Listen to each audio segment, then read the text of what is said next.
नमस्कार दोस्तों। एक बार गौतम बुद्ध के पास एक स्त्री आई और विलाप करने लगी कि सांप के काटने से उसके पुत्र की मृत्यु हो गई है। स्त्री अपने इकलौते पुत्र को जीवित कराने के लिए बार बार उनसे विनती कर रही थी। बुद्धदेव ने उससे प्रश्न किया, क्या तुम नहीं जानती कि इस संसार में जो भी जन्म लेता है उसका एक दिन अंत होना निश्चित है?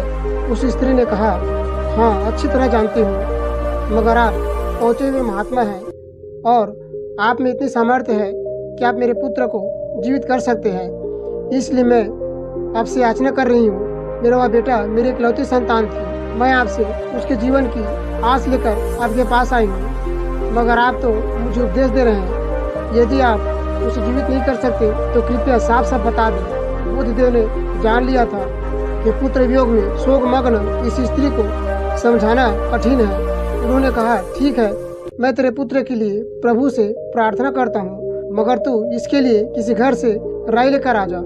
लेकिन इस बात का ध्यान रखना कि जिस घर से तू राई लेकर आएगा उस घर में कभी किसी की मृत्यु नहीं हुई हो। स्त्री के मन में आशा का संचार हुआ। उसने सोचा कि राई तो आसानी से प्राप्त हो जाएगी, लेकिन वह जिस घर में जाती वहाँ यही जवाब मिलता कि उसके घर में किसी न किसी की मृत्यु अवश्य हुई है। वह बेचारी थक गई, लेकिन किसी भी घर से राई नहीं मिली।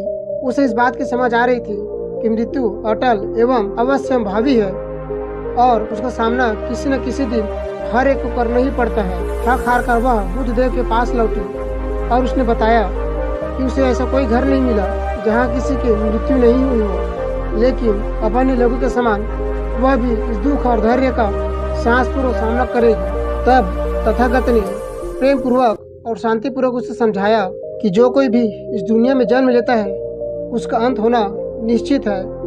कोई भी यहाँ हमेशा के लिए नहीं आता, उसके लिए एक निश्चित समय निर्धारित कर दिया जाता है और यह निर्धारित समय उसके कर्मों पर आधारित होता है। तो दोस्तों, आशा करता हूँ कि आज का वीडियो आपको बहुत अच्छा लगा होगा। यदि अभी तक हमारे YouTube चैनल को सब्सक्राइब नहीं किए होंगे तो सब्सक्राइब बटन पर क्लिक करके बेल आइकन को दबा देना। साथ ही एक प्यारा सा लाइक और कमेंट कर देना और मिलते हैं कुछ ऐसी इंटरेस्टिंग वीडियो के साथ।